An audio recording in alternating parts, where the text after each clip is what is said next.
afternoon. Thank you for allowing me to pray with you and for you. Would you bow?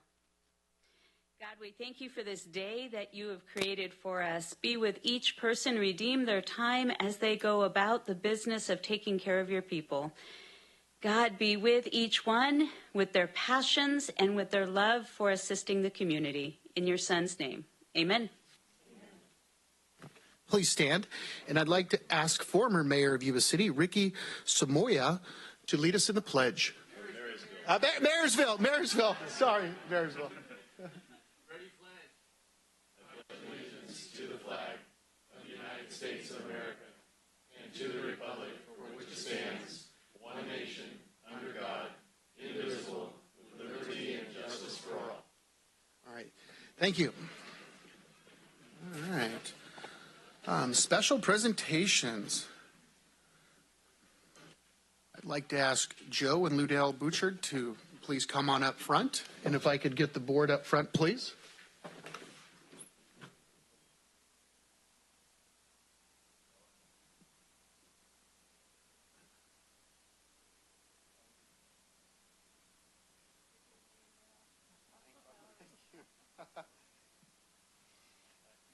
How are you today? Yeah, here, come ahead. Come on in.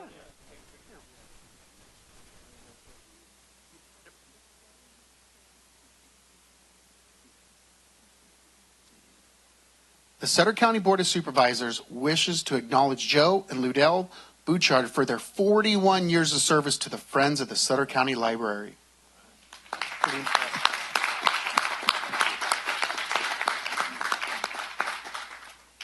On behalf of the board, thank you both for your tremendous fundraising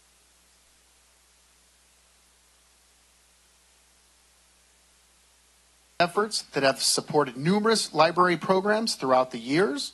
We'd especially like to thank you, Ms. Bouchard, for your commitment to establishing the Adopt a Magazine program. And to you, Mr. Bouchard, for your many terms serving as a president or vice president on the Friends of the Sutter County Library. We thank you both for your years of dedication to the Friends of the Sutter County Library and the residents of Sutter County.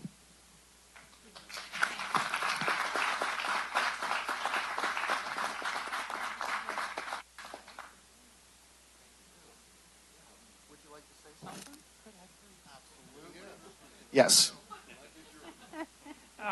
As an ex-teacher, friends know I like to talk. But anyway, what I want to say is that Sutter County community is really, really exceptional in terms of the library and all of the changes that's in it. But I want to thank the library staff and the hundreds of Friends of the Library who did all the work that I've got a certificate for, because they are the ones that really need to be congratulated.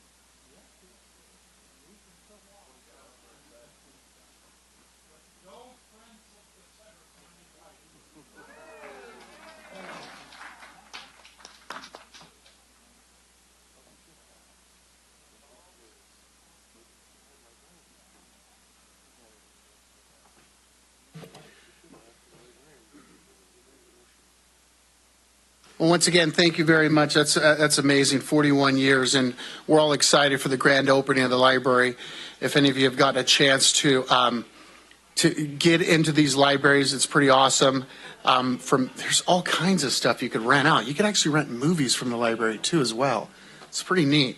But a lot of good things coming our way, especially, getting broadband in some of these libraries, which is great to help with the community out that doesn't have access to internet. But thank you very much for your service. All right. We are moving on to public comment. Are these all our speaker cards here? All right, we are going to open up public comment. And we are going to, first up, we're going to go with Diane Jaeger. Oh, you're item number 11, I'm sorry. We're going to have Miss Liz Cervantes.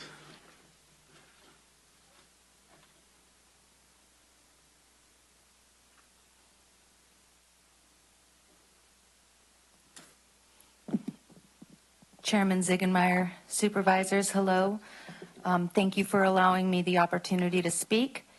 I have kind of a couple of things. Number one, I would like the meeting time for the supervisors to go back to 6 p.m. I would like to know how to get that on the agenda. It's been a few years. It was voted down 2-3 the last time it came to pass. I believe that we have the support this time to change the meeting time. Additionally, I would like the meeting location to please return to 2nd Street. Our sheriff, is he here? Oh, there he is. He did such a brilliant job of cleaning up 2nd Street. There's really no reason we should not be there. So I think that those two things, if possible, for your consideration. Also, I would like to just put my 2 cents in about the Kmart trial, homeless, RV, whatever it is. I think that that is a horrible location, horrible. We have done so much to our business owners in our area because of the pandemic. To add that even for 60 days, I think that the aftermath, the cleanup, the repercussions could be years. Please, please consider a different location. There's got to be another answer. I think that we make it really comfortable for the homeless. But you know who's uncomfortable? I'm uncomfortable. When I go to Winco and you're practically assaulted, they're on every corner, and I realize that that is private property. But it is so awful, and it is dangerous. Plumas Street is a disaster. I've talked to shopkeepers there, and they are having to clean up. And again, that is in the city, but it's a reflection of all of us. And we all want solutions, not just throwing money at a situation instead of just grabbing the bull by the horns. We don't want to experience what Chico is going through and is continuing to go through. And again, I realize that there are laws. That being into consideration, there's got to be another location. Also, I just want it on record for myself that if it's true, don't say anything. If it's not true, certainly object. But a 9-1 vote to retain Dr. Liu, did that happen today? No? We retaining Dr. Liu? I'm just asking. The answer? Can't. Personnel?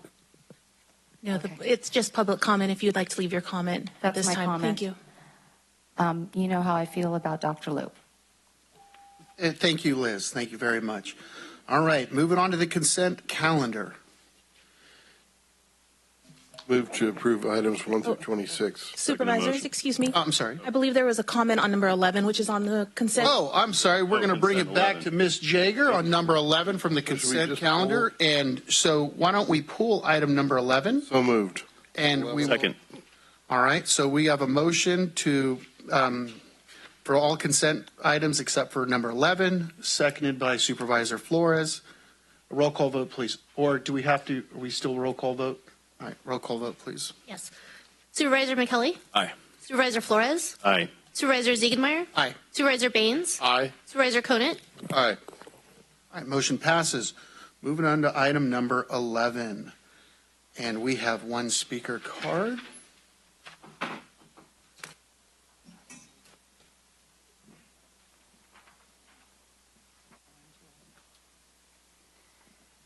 Good afternoon, gentlemen.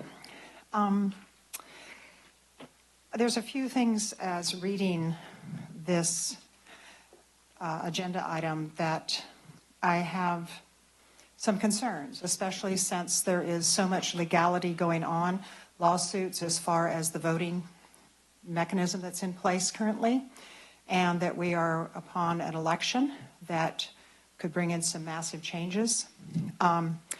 Possible uses for these funds, talking about new voting system, electronic poll books, those type of things. Is there going to be any input by the citizens as to how these funds will be directed and to what type of voting equipment? Because I think that's something that should be included as members of the community, that we have a voice in that. The whole vote by mail, which may disappear, hopefully, with this election. And as far as remote accessibility, these are some pretty serious questions when it comes to our voting rights. And I'm not against the fact that there has to be upgrades, but as to where these funds are used, I do think there has to be discussion and input. Bring it back to the board. Any comment from the board? Yes, sir. Is Donna here today? I don't see Donna Johnson. I'd like to have her input on the. To the chair. Yes. If I may, Donna Johnston, I don't believe is present, but this will allow the county to be eligible for this funding.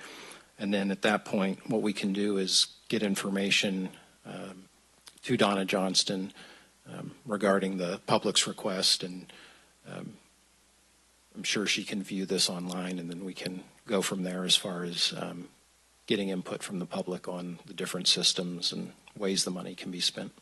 Perfect. Any other comments? And Ms. Jager, feel free to reach out to John Johnson. She is an elected. And when you talked about the vote by mail, I'm one that is completely against the vote by mail, but we have a state that imposes their will on whatever they want. So, like I said, hopefully it does. This is to upgrade our voting system, is what it's for, and the money is, and I think that needs to happen, especially with some of the concerns in the past, to make sure we have the best, safest voting system, and this is funded through the state, so I don't have any problem voting for it, but I think maybe we should have some updates before the money's spent. Right, through the chair. Yes. If I'm understanding this correctly, though, this is just an amendment so we can receive additional reimbursements, but we're already under contract for the new upgrades, correct? Yeah, though it is possible, per the staff report, that a new voting system could be purchased with money or whatever. So I know there's a lot of controversy in the news and lawsuits going on about a variety of election equipment. All right. Is there anyone else? Move that being said, I'll bring it back. Okay. Second. Got a motion by Supervisor Conant, second by Supervisor Baines. Roll call vote, please. Supervisor McKelly? Aye. Supervisor Flores? Aye. Supervisor Ziegenmeyer? Aye. Supervisor Baines? Aye. Supervisor Conant? Aye. Motion passes. Moving on to public hearings. Item number 27. Oh, excuse me. Supervisors, I needed to verify that we voted on the consent calendar. That is correct. We voted on the consent calendar, then we pulled, that was the first vote, then we pulled item number 11 and voted on it. We did. And it passed. Right. So, yes. Public hearing to consider the adoption of a resolution updating the Natomas Basin mitigation fee for 2022 for authorized development under the Natomas Basin Habitat Conservation Plan. Good afternoon, Mr. Chairman. Doug Libby, Principal Planner with Development Services. As you know, Sutter County and the City of Sacramento are both signatories under the Natomas Basin Habitat Conservation Plan. Under the HCP, Sutter County is allocated 7,467 acres of development within the Natomas Basin. Now, as we have grown closer to actually seeing development occur within our Sutter Point specific plan, which comprises our allocated development area. You might recall back on August 24th of last year, staff brought forward to your board and you adopted ordinance number 1686 and resolution number 21-047. The ordinance established the Natomas Basin Habitat Conservation Plan mitigation fee, and the resolution adopted the fee. The fee is adopted by both the City of Sacramento and Sutter County. The fee is made up of two components. When you dedicate land within the Natomas Basin, you get a lower fee, and that fee is $25,673 per gross disturbed acre. If you're not dedicating land, then you pay a higher fee, and that fee is currently $40,673 per disturbed acre. Now, under the resolution adopted the fee is adopted by both the City of Sacramento and Sutter County. The fee is made up of two components. When you dedicate land within the Natomas Basin, you get a lower fee, and that fee is $25,673 per gross disturbed acre. If you're not dedicating land, then you pay a higher fee, and that fee is currently $40,673 per disturbed acre. Now, under the HCP, the Conservancy is required annually to reevaluate the costs associated with implementing the plan. And so they have an outside consultant, actually Economic and Planning Systems, or EPS. You might recall they are also the county's consultant for implementing the financial planning for Lakeside at Sutter Point. They recalculate the HCP finance model annually. The largest factor which influences the fee is land prices within the Natomas Basin. The finance model for 2022 has a range of land prices from $30,000 to $33,000 per gross acre, and the finance model assumes a mitigation land acquisition cost of $32,500. So that's what plays the biggest part of increasing the fee in the basin.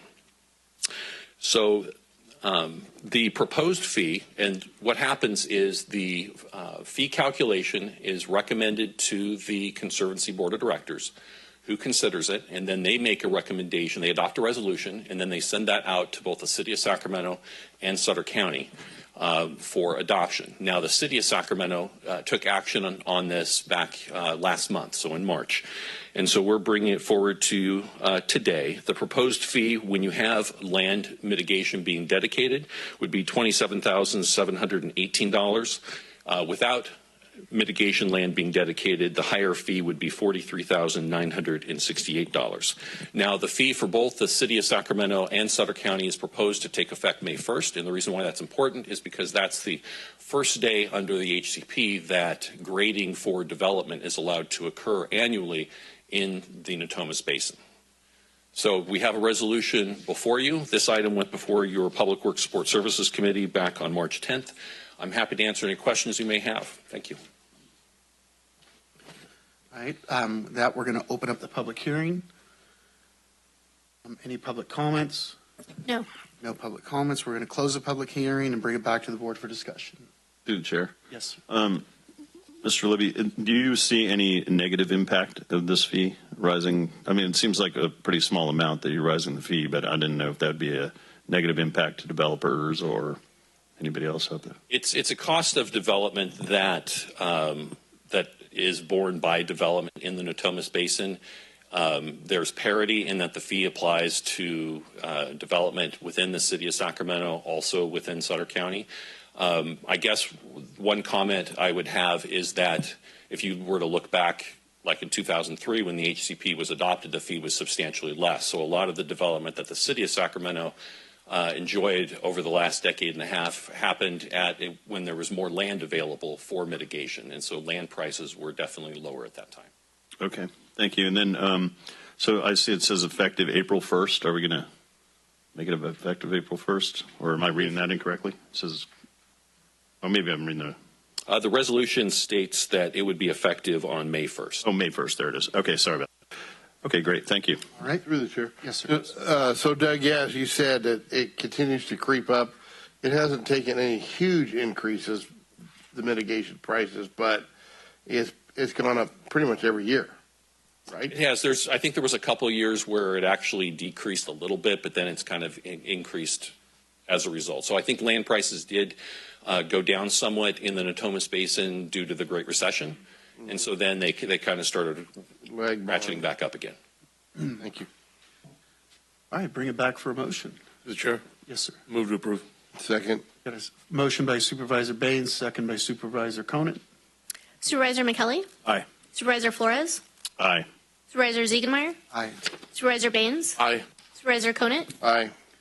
Motion passes. Moving on to item number 28. Thank you. Public hearing to receive the 2021 Housing Element Annual Progress Report and authorize the submission of the report to the State Department of Housing and Community Development and the Governor's Office of Planning and Research. Direct staff to study the impacts of less than expected housing and report the findings at a future Board of Supervisors meeting. Yes, thank you. Casey Murray, Associate Planner. Housing Element Law requires the county to prepare an annual report on the status of the housing element and its progress in its implementation using forms adopted by the State Department of Housing and Community Development, or HCD. Reports are required to be prepared for each year of the housing element planning period. The report was submitted to HCD and the Governor's Office of Planning and Research on March 15, 2022. It was reviewed by HCD and they had no comments. The report covers housing-related activity for the past year as well as the implementation status of each housing element program. And since the general plan's adoption in 2011, the county has averaged between 15 and 25 building permits for new homes per year. This is significantly below the growth levels estimated in the general plan, which estimated closer to 671 units per year. And the low growth rate has resulted in the county collecting less than expected development impact fees. So the recommended action is that the board receives the 2021 Housing Element Annual Progress Report and conducts a hearing to receive any comments from the public and direct staff to study the impacts of less than expected residential construction in the unincorporated county based upon the 2030 general plan and report the results at a future board meeting. I'll entertain any questions you may have at this time. Thank you. Thank you very much. At this time, we'll open up the public hearing. Do we have any public comments? No. All right, we'll close the public hearing and we'll bring it back to the board for discussion. Through the chair.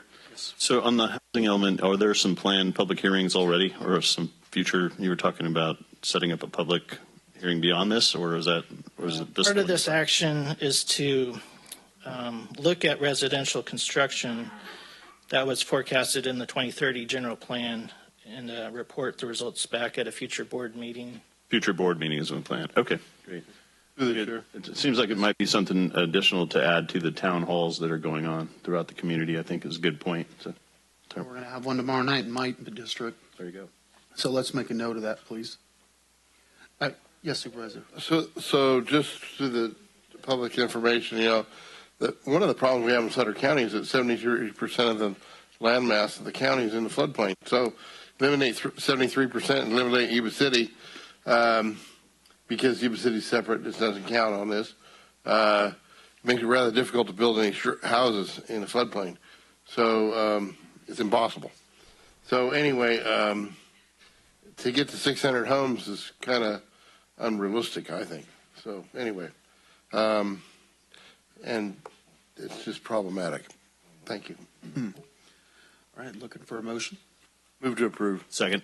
I have a motion by Supervisor Conan, second by Supervisor Flores. Can I get a roll call, please? Supervisor McKelly? Aye. Supervisor Flores? Aye. Supervisor Ziegenmeier? Aye. Supervisor Baines? Aye. Supervisor Conant? Aye. Motion passes. Moving on to appearance items. Approval of the Child Care Planning Council's 2022 through 2027 Child Care Needs Assessment.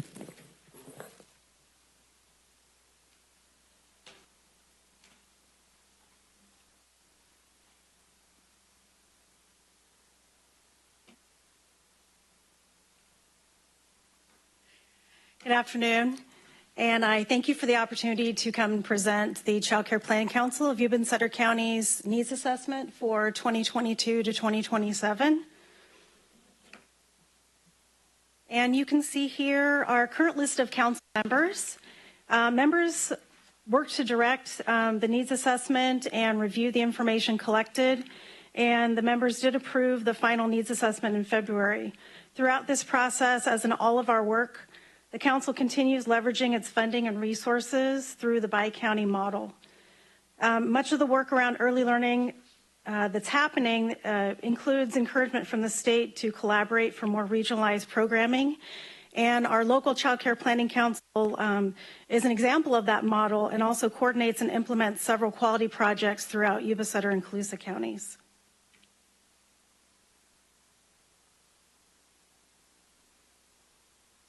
One of the primary purposes for the data collection through the needs assessment is to inform the state's allocation process for child care and development funding.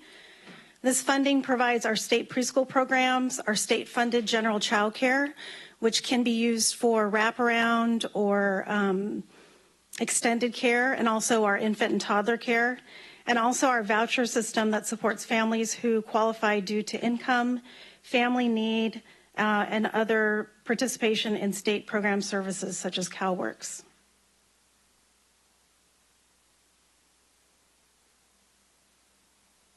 The template that the council used to develop the needs assessment was created in partnership between the local planning council coordinators, the child care coordinators across the state, and the California Department of Education in 2021. With the switch this year in our contract oversight from the Department of Education to the California Department of Social Services, local planning councils continue to use this template and complete the required data elements within the while adding local information that's available through our stakeholder engagement and our community surveys. The Child Care Planning Council conducted surveys in the spring of 2021 with both families and child care providers.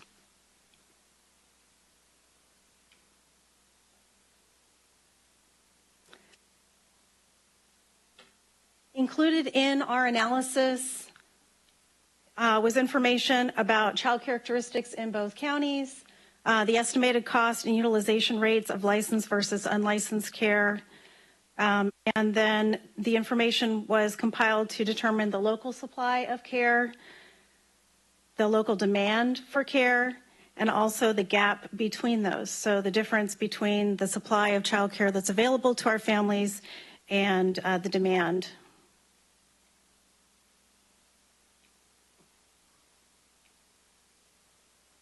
We used a variety of sources for our information, both local, regional, state, and national. And so there's just a few of them listed here for you.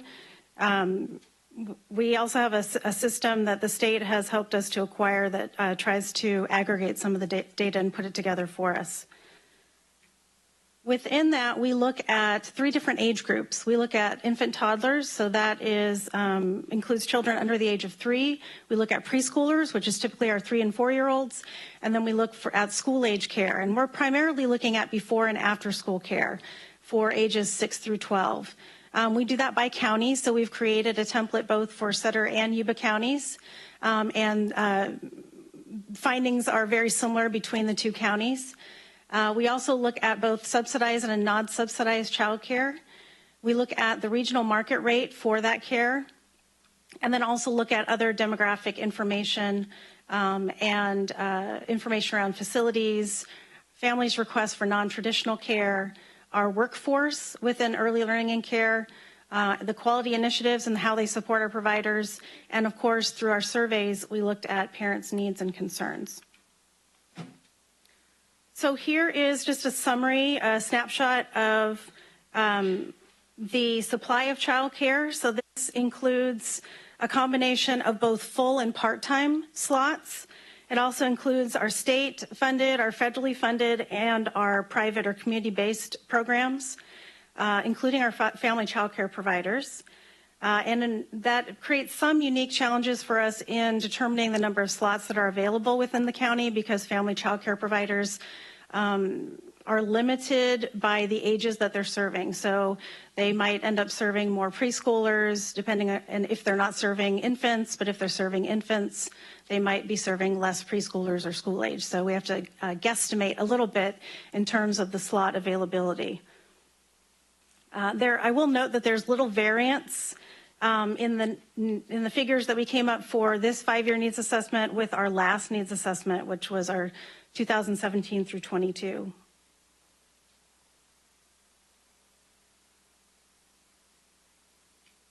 Then we look at the demand for child care, and essentially we figure this by considering children whose both parents or all the parents in the home are in the workforce. Again, figured for both counties individually, and these families are more likely to need some type of care arrangement for their children.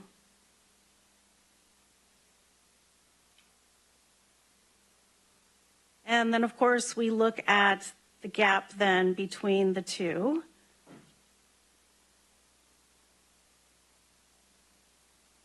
And what I'll note here is that primarily we see the largest gap for infant toddler care and school age care.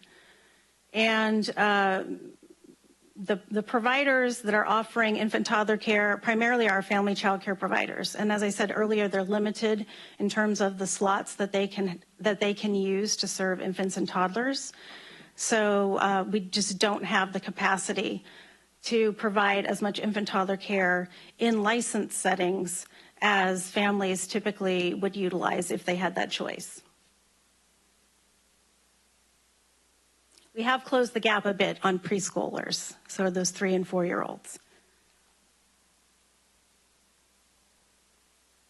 One of the things I'll note here in terms of preschoolers as well is that the Child Care Planning Council has taken a lead in forwarding the work that the state has asked schools, districts, and county offices to do around universal pre-kindergarten.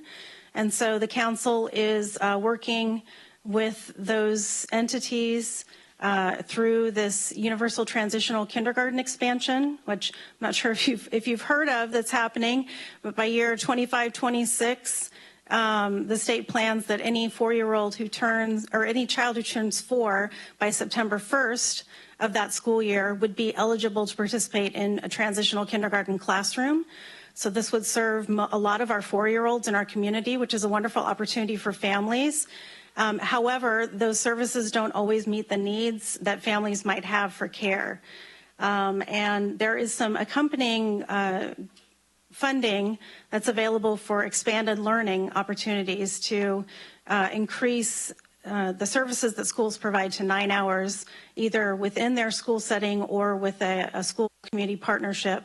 We're also assisting in the development of those plans.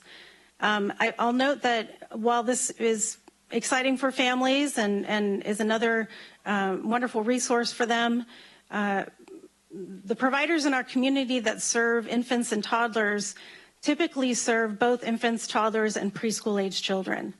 And when those preschool-age children are removed from their settings, those slots actually help to fund the infant and toddler care, which is much more expensive due to materials, regulations, and staffing requirements.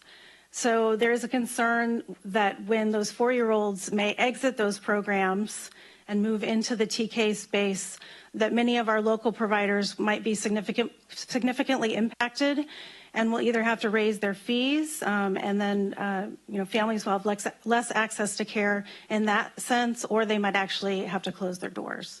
So we're hoping that this gap will continue to get more narrow rather than expand after TK becomes more readily available. The Child Care Planning Council continues its collaborations to support work around early learning and care. So we continue to advocate for increased capacity, access, and affordability. And with this needs assessment, the council highlights these ongoing needs. Although the community was fortunate in not having many permanent child care closures due to the pandemic, in our community survey, many parents noted, again, that their choices in child care were what their choice would be for child care is currently not available to them. There are not enough slots, it's too expensive, or it doesn't serve their family needs. And many of them would like to not have to rely on a family, a friend, a neighbor, on some type of unlicensed care for their children, and would like to see their child placed in a licensed setting. We also continue to note the need for providers who are trained and able to serve children with disabilities, delays, and other behavioral issues. And there is also a continued large gap in care for school-age children, barring that expansion that I mentioned earlier that the schools are undergoing. In our provider survey, which allowed us to also gain information on the effect that the pandemic had for child care, many of our providers noted that they increased their care for school-age children during the pandemic once the schools had to close. And they were not necessarily equipped to serve those school-age children. So we continue to offer support in the gaps that were identified through that experience, child care providers, want to be able to offer the best services for children and families.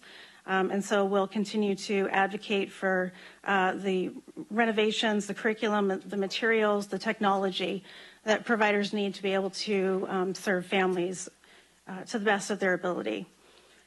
The Child Care Planning Council and its partners continue to leverage all of our collaborations and resources to support early learning and child care, and are proud to do so. And I really appreciate you, again, taking the time to hear about this really important service that is offered in our community. Thank you. No, thank you. We appreciate what you all do. I mean, we've seen what 2 years, all the harm that did, and you make a difference. You really do. All right, we're gonna open it up for public comment. Do we have any speaker cards? No speaker cards. We're gonna close and go to the bring it back to the board. Okay, I just wanted to ask a couple questions. Two things. One question is this a problem everywhere in all of California, all of the United States, EES? Yeah, pretty much. And how do we compare in this community? Are we the same, higher, lower? And also, then what do we do about it? How do we get up with better, more places for childcare?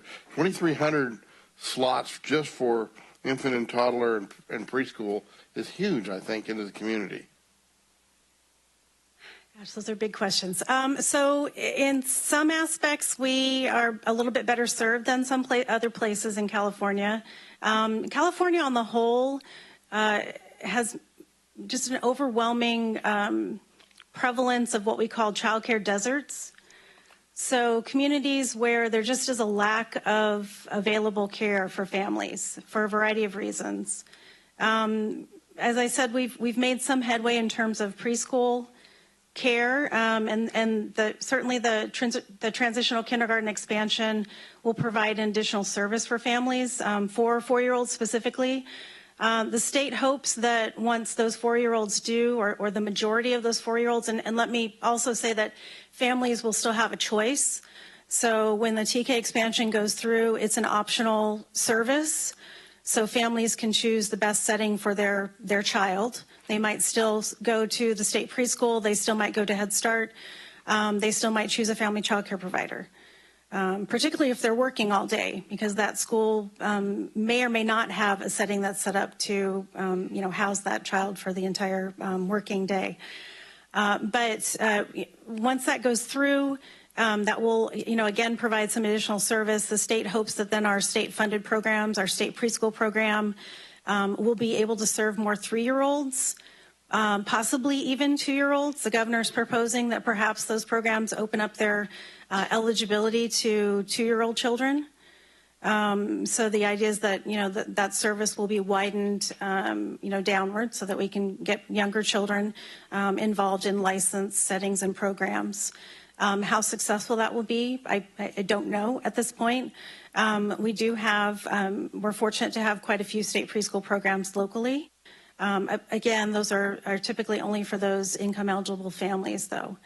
One of the ways that the state has tried to support child care recently, with some of the funds that have come into the state due to the pandemic, is providing some stipends, grants, or resources for family child care providers or for folks who'd like to open up as a family child care. And we've been able to help support that work locally a bit. But one of the biggest barriers to expanding child care are the wages of the staff in child care centers or in child care settings. And typically they're earning much less than, say a teacher would in a school setting. And so it can be difficult to keep qualified, experienced, excellent providers in the field due to the wages that they receive for that care. So I don't have a great, clear answer for you. Yeah. But certainly there are opportunities, as I said, to try to form some collaborations. In some areas, businesses have become involved in, trying to support child care or work to support the field, and that's been successful as well. Thank you. Do we have any other? All right. With that being said, look for a motion. Move to approve. Second the motion. Motion by Supervisor Baines, second by Supervisor Flores. Can I get a roll call, please? Supervisor McKelly? Aye. Supervisor Flores? Supervisor Ziegenmeier? Aye. Supervisor Baines? Aye. Supervisor Conant? Aye. Motion passes. Moving on to item number 30. Approval of amendment number 3 to the existing independent contractor agreement of TRB and Associates Incorporated to increase the amount of the agreement by $5,000 and retaining the term of the agreement through May 31st, 2022. Authorization for the Director of Development Services to execute the amendment. Good afternoon, Chair Ziegenmeier and Supervisors. Neil Hay, Director of Development Services. So this is a follow-up item to a staff report I brought before your board in February 8th of this year. At that time, we extended the contract with TRB. They are our consultant that provides code enforcement training. We had a recruitment open for a code enforcement officer. We subsequently hired an officer. He was a graduate of the Yuba College Criminal Justice Program. He's now working for us and looking to complete his training and begin visiting sites and assessing cases. So what we wanted to do is increase the cost of the contract from $45,000 to $50,000. It was previously explained in the board presentation in February that the money was budgeted. There's no general fund impact, and any budget adjustments that should be needed would be under the authority of the county administrator's office. And I'd be happy to answer any questions. All right. We're going to open it up for public comment. Any speaker cards? No speaker cards. Bring it back to the board. All right. Move to approve. Second. I think you beat you, Baines, Supervisor. So we got a motion by Supervisor Conant and a second by Supervisor Flores. Supervisor McKelly? Aye. Supervisor Flores? Aye. Supervisor Ziegenmeier? Aye. Supervisor Baines? Aye. Supervisor Conant? Aye. Thank you. Motion passes. Moving on to item number 31. Approval of a 2% ongoing salary increase for unrepresented confidential Deputy County Council and Management employees.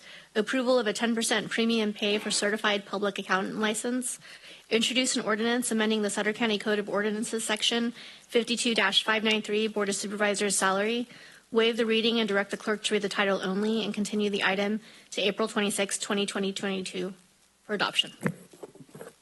Good afternoon, Chairman Ziegenmeier and members of the board. Gina Rowland, Human Resources Director. The recommendations before you today are to approve a 2% ongoing salary increase for unrepresented and confidential employees, including management employees, appointed department heads, and elected department heads. Approve a new rule that would provide 10% premium pay to unrepresented employees who possess a valid certified public accountant license, and introduce an ordinance to amend the county code to set the salary of Board of Supervisor members to $2,930.05 per month. So historically, unrepresented management employees have received the same ongoing increases negotiated with represented units of employees within their chain of command. So, for example, the salaries and benefits negotiated for deputy sheriffs were extended to unrepresented sworn law management classes, and the terms negotiated for fire were extended to the battalion chiefs and the chief. However, when the GSP contract was approved in March of last year, there was no action taken to extend the 2% in ongoing increases to unrepresented management and confidential employees. The last ongoing salary increase for unrepresented management and confidential employees was 1% in March of 2018.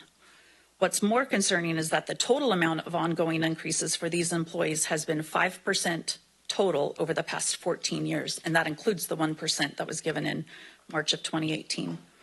So we're now preparing to enter negotiations again with GSP, and we can't allow unrepresented and management employees to fall further behind. This recommendation impacts approximately 190 employees and will cost approximately $270,000 for fiscal year 22-23. The recommended incentive pay for employees with CPA licensure will help us in our ability to recruit and retain individuals for what are really hard to fill fiscal and accounting positions. Right now, there are 2 employees in the county who would qualify for the pay, and another 2 employees that we know of who are pursuing licensure. So the cost of this recommendation is approximately $25,000 per fiscal year. Lastly, staff recommends the same 2% salary increase for members of the Board of Supervisors. The salary problem for Board of Supervisors is severe. Board member salaries have not been increased in 18 years. Board members easily work 40 to 60 hours per week, and Sutter County's salary for its board members is one of the lowest in the state. It's approximately 112% below the average for our comparison counties. So the recommendation before you today is that board members simply receive the same 2% increase as what is recommended in this staff report for management employees. The actual amount of the increase will be $57.45 per month. And even with this increase, Board of Supervisors salaries will still be more than 100% below the average. So the total cost of this recommendation is less than $4,500 per year. If approved, the increased cost of these recommended actions will be absorbed within department's existing budgeted amounts for the remainder of this fiscal year, and the costs for next fiscal year will be included in the recommended budget. If you have any questions, I'm happy to answer them. All right. With that being said, we're going to open up to the public. Do we have any public comment? No public comment. We're going to bring it back to the board for discussion. Supervisor Baines is yes, first. Supervisor. And I have some comments, please. So I think these employees are the only group that have not received an increase over the past several years. And I guess, while you see inflation, quickly rising or increasing, this amount isn't enough to kind of keep them on pace I think it's more of a gesture than anything else. I think it's imperative that we do something, right? But again, maybe do something now and then something later after we have finalized our budget, later this fall. Just something to throw out there. We need to do something. We have to do something. Thank you, Supervisor. The Chair. Supervisor Flores. Just a point of clarification. I've been reading a lot of fiction about myself lately. So can you tell me the last time the Board of Supervisors had a raise? Because I was reading that we passed a raise in the last few years. So. Oh, good. Thanks. I thought I was losing my mind there for a minute. 18 years. Okay. I definitely wasn't here 18 years ago. So there's following up on what Supervisor Baines said, I think, we need to, it seems like it's time to consider this after all these years. But I am challenged by the fact that we need to look at the new coming budget as it comes up. So I don't know. I'd recommend, if we set up maybe an ad hoc committee. I don't know how this was came to determination. I know it went through a committee, but if we could set up an ad hoc committee, maybe a couple of board members tied in to study the salary information that you provided and then compare it to the budget and other facts and see if we can do something like that instead. I'm just open that to discussion to you guys, but just through the chair. Yes, Supervisor. Thank you. Look, I think it's obviously very clear that all of you deserve this raise and have for quite a long time. We've seen how tough the recruitment has been in retaining good people who we see walk out the door constantly every month. So it is necessary. I think I agree with both Supervisor Baines and Flores in that I know we're just getting ready to start getting into our workshops for this next year's budget. And I would agree with them that it would be nice to know exactly what our projections are and then try to get a forecast of subsequent fiscal years as well, just to see how this is going to impact us down the road. But I'm certainly for this. Just wondering if we could delay it a little bit so we have a better understanding of this year's budget. Thank you. Through the chair. Yes, Supervisor. So I agree with everything was said. I agree with you about the supervisors' wages and salaries, but I'm a little concerned about our budget. I do think we need to do this funding now for the 10% and the 2% across the board. I'd actually like to make a motion. I'd like to approve the motion of the recommended action but deleting the following action. So amending the motion by deleting, introduce an ordinance amending the Sutter County Code Ordinance Section 52-593 Board of Supervisors. And by deleting that, that'll delay or delete the motion of the 2% for the board. I just don't think that in this time right now, we need to go through this and do this now. I would like to see us bring it back in December when we have a better understanding of where the budget actually is, because we haven't approved this next year's budget yet, and I think it could be a little bit tough. So that's I'd like to make that motion. Through the chair. So I'd like to second that motion. If I could, I just want to make sure that we're on the same page. So I support this increase for the employees that have not received none in the past. And I just want the suggestion as we approve this increase, but we remove the supervisors from it at this time to reconsider after we adopt the budget. Right. I second the motion. Bring it back in December or something like that. Whenever after the budget. Yeah. All right. All right. Okay. So the salary of a board of supervisor.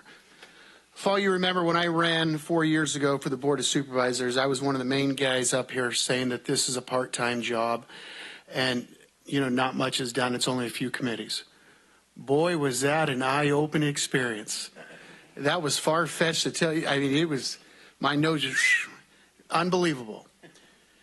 And when former supervisor Larry Munger told me, we sat down before, and he says, Mike, you're going to get what you put in, which means whenever there's those of you who've been coming to our meetings are paying attention, it seems like we've started a new committee once every few months. We have a new committee, which means one of us is sitting on that committee. I believe I'm on 14 or 15 committees, alternate to 8 others. And when alternate means if Supervisor McKelly decides to go on vacation with his family, which one of us fills in. And this is more than a full-time job. With what I'm getting at is, I believe anyone should be able to do this job. Anyone. Not just a manager, an owner of a business or so forth, or if you're retired. The number one thing I hear when people running is, I'm retired, I have the time. Well, that anyone should be able to run for board of supervisor. Whether you're retired or a single mom of 3 or 4, if you say, I want to make a difference and I have the know-how and the want and the will, you should be able to do that. But when you start putting this job up against other counties out there, which is right across that river, they make double what this county makes as a supervisor. More than double. Now, I do not believe we should choose what we make. Absolutely not. I believe there should be an ad hoc group, a committee, that pulls all the facts, shadows us, and see exactly what is done.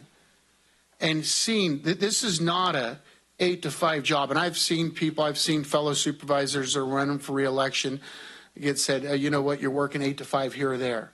Me personally, I took a pay cut from the company that I work for because I wasn't there all the time. All right, so I have 2 jobs. All right, and this job is a job. I put this job first. So I take my county calendar and then I rearrange my other stuff around there. If I didn't have my other job, I couldn't do this job. Couldn't afford to do it. I'd have to walk away. I don't know about these other individuals, what they're all about, but me personally, and I believe it'd be a lot like that with everyone else. I don't believe it should be like that. I believe anyone that decides to run for supervisor should treat this as a job, because when you are the supervisor for the county, it's your job to answer the phone call, answer the email, do it so forth. And those don't just come 8 to 5. Those come all hours of the night. Just like our sheriff that's sitting over there, he doesn't just call us from 8 to 5. Try going out to dinner or going out with your family or whatever. Someone's going to, excuse me, can I ask you about this? And you're caught. But that's what you ran for. And that's what we're here for. That's what we run for re-election, because we want to make this place a better place. I can guarantee it's not for the paycheck. It's not for that. And I love this county. But when I'm gone, when I'm not a supervisor, I want someone else that wants to run and saying that I want to be a supervisor, not because I'm retired, because I want to do everything I can and give everything I can and be able to afford to do that job. Not because you're retired or own something, but open it up. So I don't, Supervisor Conant, with your motion, I don't believe that you open it up as Supervisor Flores was talking about, as putting together an ad hoc committee that could. Now, it could wait till after budget hearings. I'm fine with that. And I'm fine if we don't talk about this till before I'm out in 4 years. I just want to set it up for down the road, or do something that, but like I said, I believe I would be receptive to adding that to as long as Carm is To making the chair. a motion. Yes. Since it's not agendized, if you'd like, staff can be directed to bring something back to the board to set up a committee just like that. We can't do that now? Deborah? We can't do a friendly amendment to add the ad hoc committee to Supervisor Conant's suggestion. No, I think you can. The ordinance related to the salary was on the agenda, so it did provide notice to the public. So that could be an acceptable. Do you have any problem with that, Carm, add as a friendly amendment? No. No? So I would add the friendly amendment. All right, so just to clarify, like I said, I believe it should be up to the public to decide, especially for the Board of Supervisors. If you don't believe it, let it be. I'm fine with that. But like I said, down the road, it could make a difference. But all right, so we have the motion by Supervisor Conant, seconded by Supervisor Baines. Do I roll call vote, please? Yeah, I'm sorry. Bring it back to Supervisor Kelly. Through the chair, just to make sure I'm clear on this, we are voting to accept the raise except for the Board of Supervisors salary. Correct. Everybody else gets their full. Yeah, supervisors don't get a raise. Okay. And we're going to form an ad hoc committee, and they could decide. Yeah. Okay. And we won't have all five supervisors on the ad hoc committee. For the employees out there and department heads, I want you to know, I'm not against this. I'm just against it for 30 or 60 days until we review the budget. Please don't take it the wrong way, the way I vote right now. Supervisor McKelly? No. Supervisor Flores? Yes. Supervisor Ziegenmeier? Yes. Supervisor Baines? Yes. Supervisor Conant? Yes. All right, motion passes. Moving on to item number 32. Adoption of a resolution agreeing to no property tax revenue sharing between the Gil-Sizer Drainage District and Sutter County pertaining to all the future annexations into the Gil-Sizer District. And Chairman, if I could interrupt, I believe Supervisor Baines needs to recuse himself on this matter. Yes. All right. Thank Steve, you. take it away. Thank you, Honorable Chair and Supervisors. So I think this will be pretty quick. Again, this is to adopt a resolution agreeing to no property tax revenue exchange between Gil-Sizer and the county. If an exchange were approved, which is not recommended, basically it would short the county property tax revenue through the BSMP annexation. What this will do is ensure that all property tax revenue continues to go to the county from that area that the county is entitled to, of course. And if the Gil-Sizer Drainage District needs additional funding in the future, then the board for the Gil-Sizer Drainage District can look at implementing fees or other ways to pay for improvements. All right, we'll open up for public comment. Any speaker cards? Close public comment, bring back to the board for discussion. Move to approve. Makes the county whole. That's when you keep it. Second. We got a motion by Supervisor Conant, second by Supervisor Flores. And can I get a roll call, please? Supervisor McKelly? Aye. Supervisor Flores? Aye. Supervisor Ziegenmeier? Aye. Supervisor Conant? Aye. Motion passes. Moving on to item number 33. Appointment of one member of the Board of Supervisors. Sorry, can we wait for Supervisor Baines to come out, please? Sure.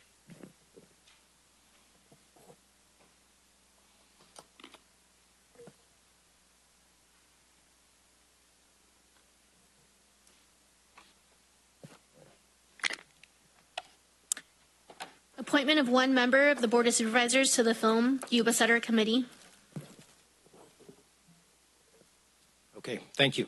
So, yeah, it's that simple. The board in December approved or heard a presentation from the Yuba-Sutter Chamber of Commerce, who were trying to set up a Yuba-Sutter Film Commission, and the board authorized contribution of $6,250 for the first year, pending the participation of Yuba County and the cities of Marysville and Yuba City. So that has all occurred, and if the board would like to have a representative, which is recommended on the Film Commission, this would be the time to name a member. I believe Supervisor Conant mentioned he was interested, but any member is the chair available. I'm going to nominate Supervisor Conant for the position. All right, hold on. We'll open up for public comment. Do we have any speakers? None. Bring it back to the board. And we got a motion by Supervisor Flores, second by. I'll second. Second by Supervisor McKelly. Can I get a roll call, please? Supervisor McKelly? Aye. Supervisor Flores? Aye. Supervisor Ziegenmeyer? Aye. Supervisor Baines? Aye. Supervisor Conant? Aye. One more committee. Yep. Number 34. Moving on to item number 34. Approval to establish a 60-day trial homeless RV parking area at county-owned property at 850 Gray Avenue, Yuba City, and approval of an adjustment to the fiscal year 2021 to 2022 adopted budget, increasing appropriations by $23,200, offset by revenue from the city of Yuba City, and a reduction in the general fund appropriation for contingency. 9-900 of $11,600. Okay, thank you. So this item is looking to set up a temporary trial location for an overnight parking, a trial location for overnight parking of people that stay in vehicles or RVs.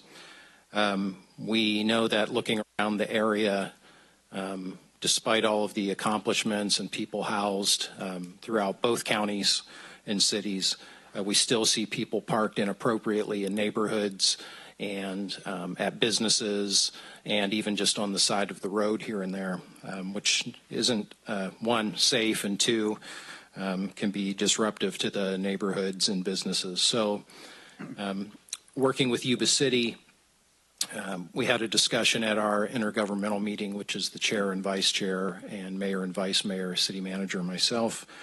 And before looking at a permanent location, which there have been a few discussed, but before laying down gravel, say at a certain location, or adding fencing or spending money, which was looking like it was possibly up to $50,000 or $60,000 to set it up for a long-term basis, I thought, or we thought as a group, it would be better to determine the full need, because we really don't know how many cars to expect. Would it be a handful? Will it be 20 or 30? So one idea was to, and a recommendation is to put that trial area at the west side of the former Kmart property, right by where the garden area is. And there's a gated, locked gated area there where inside a, bins, toilets, porta potty, and hand washing station could be put with access. There's parking right outside of there that's lit, and then also provide security for the 12 or so hours, depending on the final parameters that are established. So security would be there the entire time that vehicles are there. There would be some rules such as that are over at the parking, or I should say camping area on 2nd Street that have to be abided by. And both jurisdictions, and I've spoken to the sheriff and the city, encouraging the police department to, during this time, maximize enforcement of parking rules to see just how much need is there. So the idea is after about 30 days, look and see if this is worth continuing and moving to a permanent location and investing, hopefully not considerably more, but some money into that location to provide a more permanent, ongoing location, so it, again, provides a safer place for people to stay without disrupting businesses or neighborhoods. So the city has agreed in concept, because they haven't heard this yet at their meeting, but have agreed in concept to pay for half, as the staff report states. Happy to answer any questions. Well, if you don't mind, I'll go first this time. I was part of those meetings. All right, so fact, we have a homeless issue here in Yuba City, Sutter County. It's a fact. They're parking the RVs all over the place. Matter of fact, I got firsthand knowledge. I've had a squatter in an RV on one of my ranch, well, actually my 10-acre ranch, for about the last year and a half. We're about $10,000 into it, fighting it with the courts to get him out. Seriously. Sutter County's, sheriffs, they're helping me out and code enforcement get them out, but we're a year into this. Our wonderful court system. We don't have a place for these guys to go. No one wants to park RVs in the middle of town right next to businesses and say, hey, that's where you're going to be at. We don't want that. But what we have to do is we got to figure out and work with something that could work. We need to find solutions. We are tired as a board talking about the problems. We know there's a problem. Now we got to work towards those solutions. We worked with our friends at Yuba City, and we said, you know what? We're going to take this piece of property that we already own, and I know CAO Smith said $50,000 was actually $114,000. I think it was, Mr. Hayes, wasn't it about $114,000, one of the estimates? So that's taxpayer money. That's our money we're going to spend. All right? So what we want to do is we want to spend the least amount of taxpayer money that we can spend, because there's a lot of other great things we want to spend that on that make sense. But homeless, we got to figure that we got to work that in. So we got this piece of property that we have right here, and it's already paved.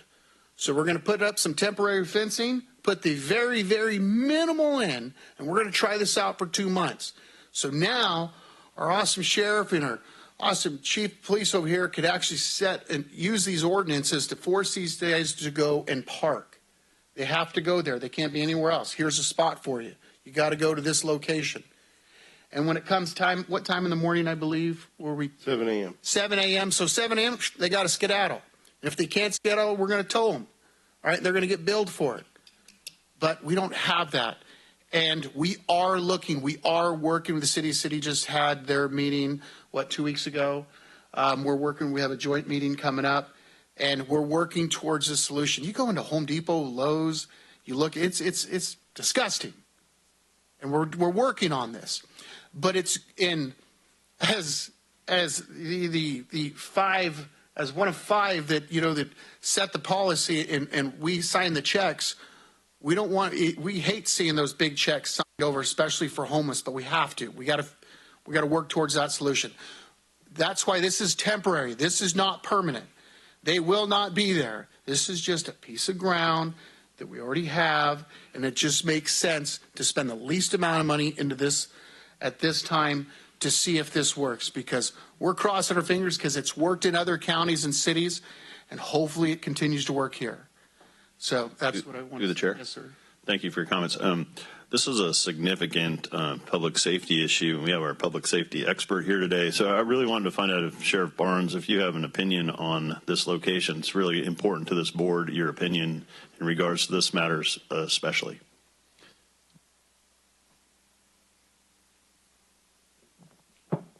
Yeah, sure. I appreciate the time to comment. So for about the past 2 years, we've been working on some pretty significant homeless challenges. Now, the one thing that the county was able to do was establish the overnight camping area, which is off 2nd Street. And if you're familiar with, as I know you are, what that looked like prior to some of our efforts down there, we've gained a lot of ground, and it's not ground that I want to see us lose. But at the same time, we recognize some of the court decisions that are out there that have, tied our hands to some degree. So with the overnight camping, one of the things that I often hear is, well, it's not being heavily used, but I don't measure success by how many people use it. I measure success in my profession by whether or not I have the ability to go out and enforce. And so for the better part of 2 years, we've recognized that the one element that we still have missing is overnight parking, because somebody who is in a camper, you can't tell them, leave your camper and come stay in a tent overnight. They're not going to reasonably do that. So what they've done is, as we push them out of the river bottoms and out of 2nd Street, is they've found their way into the city, where they can, panhandle and shop at, stores and things like that. And so this is really the next step for us. Now, as far as the location, my preference is, somewhere that will allow the city to partner with us. We're already taking care of 2nd Street and going out in the morning to make sure that it's cleaned up, people are leaving when they're supposed to be leaving, and that they're being connected with services in the community. So I'd really like the city to be able to partner with us on that, so I think it makes sense that it's in the city. I recognize the impact to some of the businesses. I think, we're all familiar with NIMBYism. There's just no good place. But as a trial basis, I think that it's as reasonable as any other. For those in attendance, you should know that One of the other locations that was being looked at was right here behind the Sheriff's Department on Highway 99 and Highway 20, which is probably even less of an ideal location just because of the amount of traffic, and I would be concerned that there would be people walking to the convenience stores and things like that, which would create a public safety hazard in terms of, people, unfortunately, if somebody was hit by a car or something like that, right? But that was one of the 3 Caltrans-owned properties that the governor said we could use. So I think that how we can, unfortunately, if somebody was hit by a car or something like that, right? But that was one of the 3 Caltrans-owned properties that the governor said we could use. So I think that how we came to the Kmart location was steering away from the 9920 spot, which was less than ideal, but it was, Caltrans owned property that they would let us use. So I'm open to any suggestions. I just want a place to be able to direct people to so that we can start to clean up some of these business parking lots, identify the people that are out there, and then identify what services we need to connect them with in our community. Okay, thank you. I appreciate those comments. Just another just a comment, and I'm trying to say this in a nice way, I guess. But I feel like we've been sort of loosey in the football with the city every once in a while. If you remember that Charlie Brown scene, and I'm trying not to criticize anybody at all, but when we came out of COVID, we were having discussions about supporting the local businesses with the funding from COVID, and the city seemed all on board. And then we came up with $4 million to save the businesses and really support the local businesses in the area. And the city, if I recall, maybe remind me if I'm wrong here, but they didn't come up with one dime under Mayor Shaw there. So I don't know what the situation was that. Then we had another issue with homeless, where we've had promises in the past to help with homeless. And then, I recall a very small amount of money given to us even after we worked really hard to set up some homeless shelter on Live Oak Boulevard. They did participate, but it just seemed like a small number. And there's other things that I could mention more recently, but I'm not going to do that at this moment. But I just want to know, what guarantees do we have from the conversation with the city that they will actually provide 50% of the funding? To the chair, I would say this item will be pending on the next agenda, I believe, of the city. So we would wait to implement until the city has approved, through their council, to participate and pay for half of the costs. Okay, thank you. Through the chair. Yes. So, where do I start? First of all, it's $11,600 general fund impact per month. That's a lot of money. I get it's only 2 months, but that's one issue. The other issue is the county's putting up the land, the city's putting up 11,000. We're putting up 11,600. That's split. Can't the city do a little more? And then the other thing is the county taking on the liability if they have a slip and fall there? Is it going to come on our general liability policy? I don't know that that's been discussed as part of the arrangement. That's another question I have. I don't dislike the idea. I think what the sheriff said, we need to have that. We've always missed that part of the plan. I never had an overnight parking area. We've had camping. We've had better ways. We've had long-term housing for homeless or low income, but we don't have this part of the picture. I support the idea. I just am not thrilled about the location permanently, which is not going to be permanent. Hopefully, it won't be. It won't be on my watch. And then I'm concerned about the fact I think the city needs to put more into the kitty. But maybe that's something we can address later.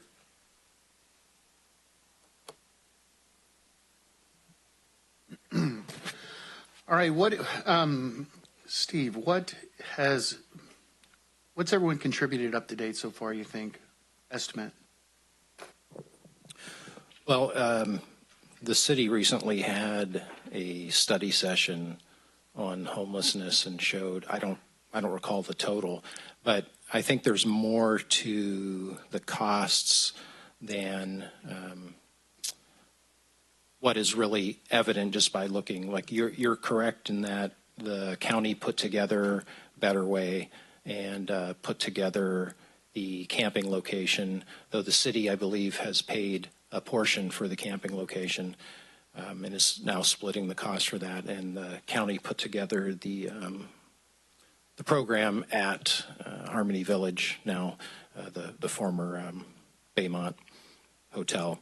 So those are easily identifiable costs. Both jurisdictions fund officers or deputies to patrol, and then on top of that, a variety of costs related to cleanup of encampments, unless we're lucky enough, like the sheriff's office got the state to cover one of them. So there's millions of dollars, and the county has millions of dollars per year in dedicated funding through the state and feds that we put towards related services as well, though it's not only for homelessness, say, addiction services. So I don't have just an exact dollar. I know we had all of our services together at one point were around $12 million per year. The homeless budget is smaller than that because, again, those folks are spread out through different services and social services and behavioral health.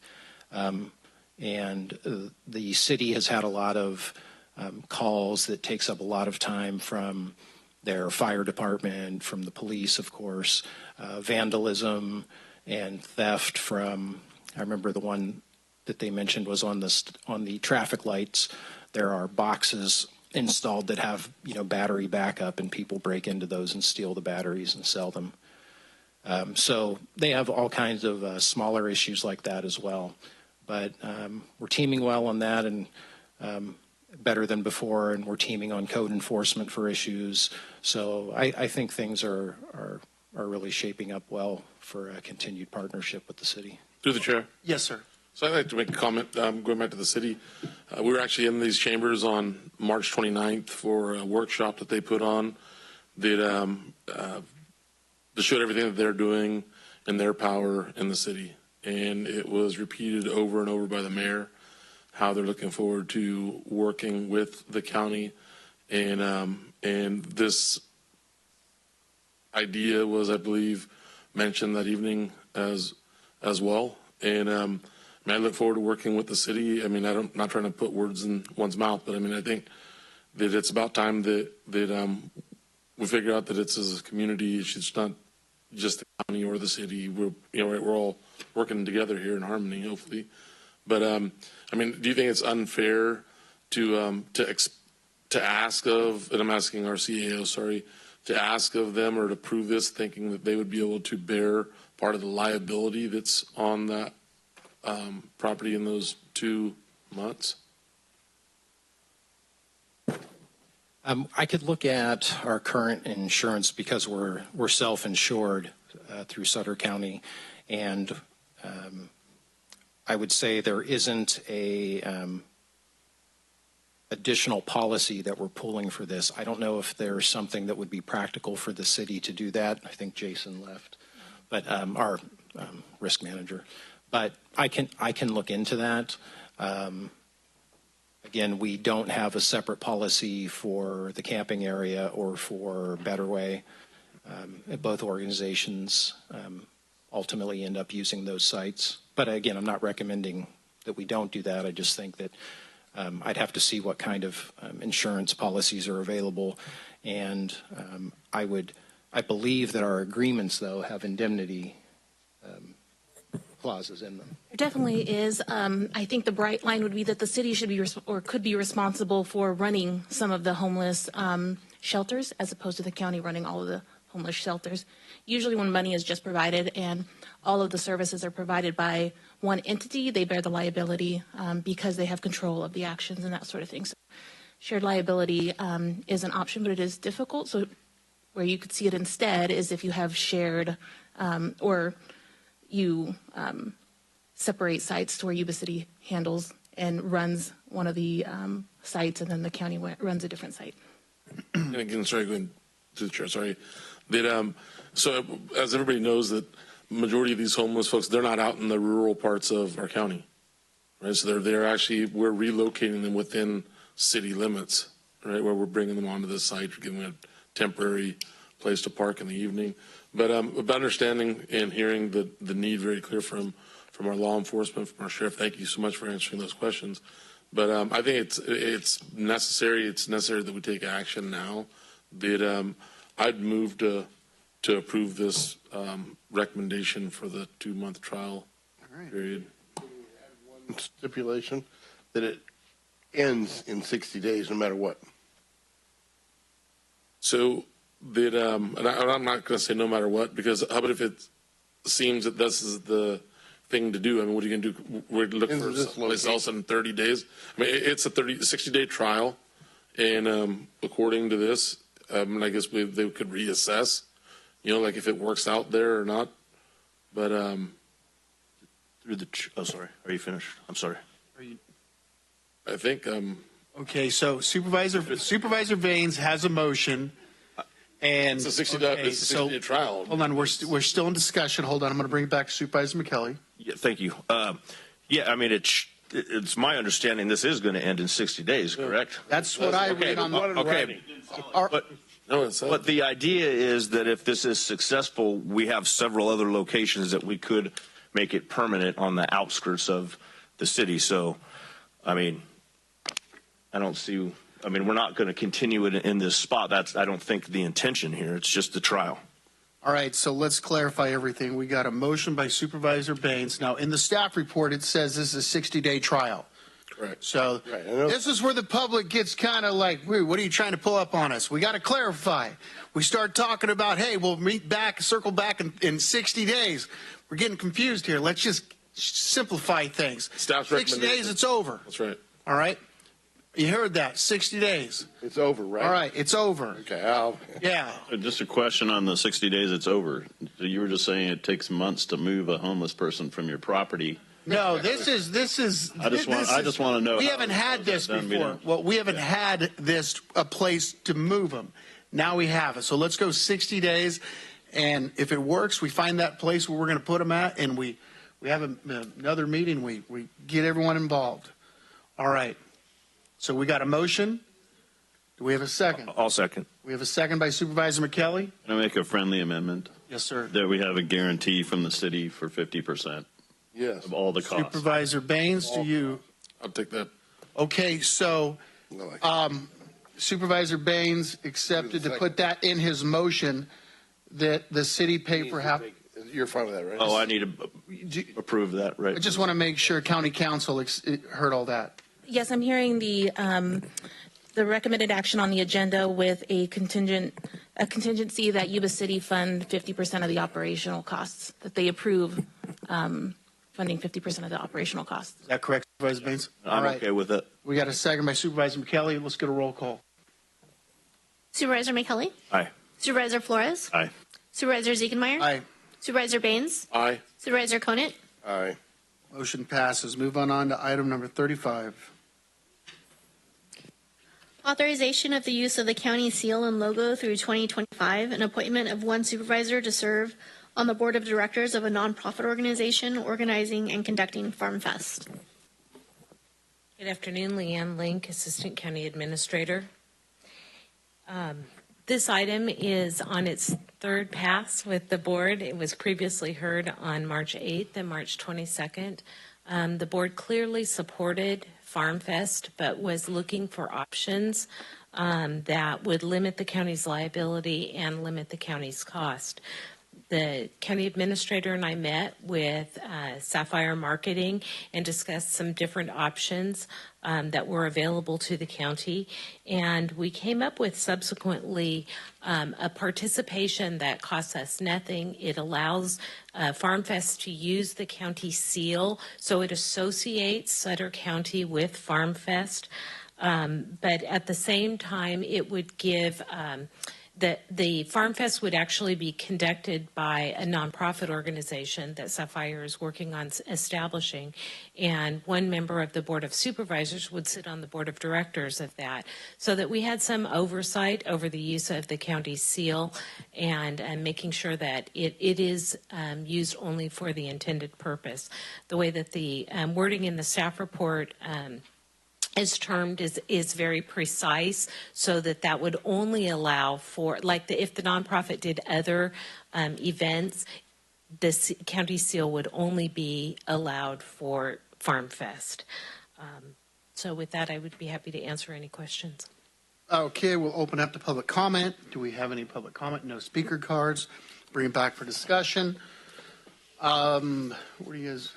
I'd like to nominate Carm Baines to be in that position. Oh, okay. Are we discussing Supervisor Baines? Sorry. Questions? Well, I'm okay. I'm okay with that. I just. Oh, sorry. Did you want to? I just tired of hearing about this thing for now. We're not going to do it this year. That's what their plan is.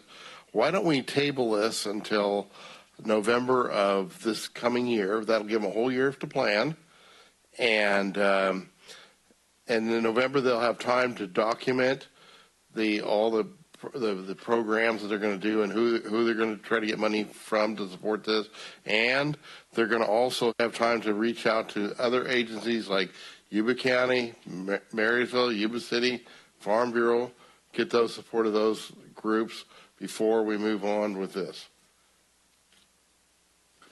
All right. Through the chair. Hold on, Supervisor McKelly. We have Sapphire Marketing Group here. I'm glad you came up. Ms. Carrie Hawk? Well, we plan to start right away on establishing the committee and working on Farm Fest. We're going to be starting now. So pushing this off to November won't work for us. So we need to start now. But this is for next year. It will be for next year, but we have, it's a big festival, and we want to do it right the first year, which is the reason we decided to delay it to 2023. But planning will begin right away. Through the chair.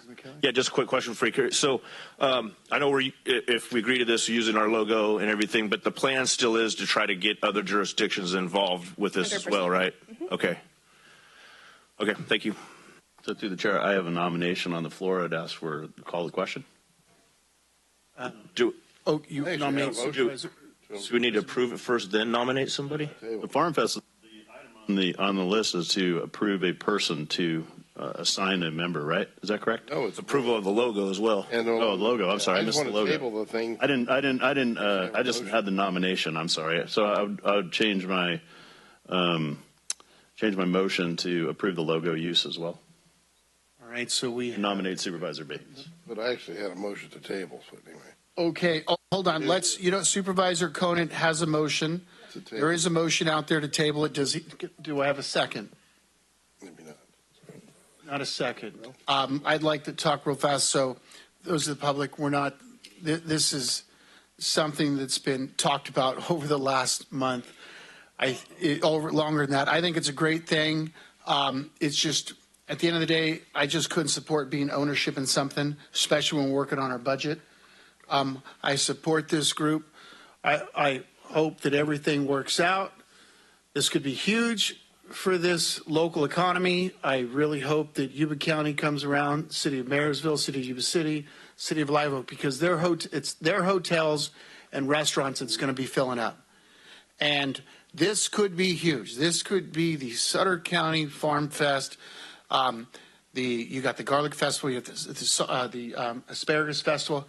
Great big economic drivers in the communities that they're held in, and that's all we want. That's what we want here. Because our agriculture communities have been hit hard in the last 2 months, and they're going to get hit even harder with the way things are going. So we have some of the very, very best agriculture manufacturers in the world are right here in Sutter County, and we got to show them off and get everyone else to come out and look at all the awesome crops and our landscape and so forth. And this all coincides with our bike trails, Feather River Parkways and so forth. It's all going to mesh. But Yes, I love it. And so we got a motion for Supervisor Baines to sit on that committee, another committee, and to use the seal. I'll second. We have a second by Supervisor McKelly. Can I go to roll call, please? Supervisor McKelly? Aye. Supervisor Flores? Aye. Supervisor Ziegenmeier? Aye. Supervisor Baines? Aye. Supervisor Conant? Aye. Motion passes. Moving on to item number 36. Yes, thank you. I'm sorry, did I cut you off? No. Make a finding of a public purpose and approve a donation of $15,000 to the Yuba-Sutter Food Bank for the Senior Food Delivery Program. Thank you. The food bank operates a program that was originally known as the Homebound program, but is the Senior Food Delivery Program. And they deliver groceries and I believe 2 meals a day to over 100 people throughout Sutter County. It is a great program. The Board of Supervisors originally provided just a bit over $125,000 to the food bank from CARES Act funds in 2020. And with that, a few months later, the food bank created this program. The program funding is going to run out in April, and I know the food bank has sought additional funding through the city of Yuba City for, I believe, through CDBG, and I've also, we've talked, Michelle Downing and I, who will speak in a moment, have talked about ways to make the program more sustainable into the future. So we're looking at CDBG funds that can possibly, I don't want to get too far into it in case it doesn't happen or make any promises, but we're looking at finding a location where students, culinary students can cook meals, and this program, it will actually save a lot of money that way and make the program more sustainable. Michelle's doing a bang-up job running the food bank. I think you've all visited it over the past year or two. They ended up getting grants for solar, and I think they're doing their best to make all of the programs sustainable. This additional $15,000 would help sustain this program through May, I believe, unless something changes, but I would turn it over to Michelle to address the board on this request. Yep,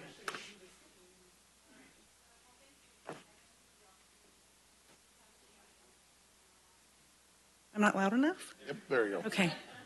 Thank you, the supervisors and also Steve, to allow me to come and present just briefly and also to submit a request for the subsidy grant or funding for our senior food bank, our food program.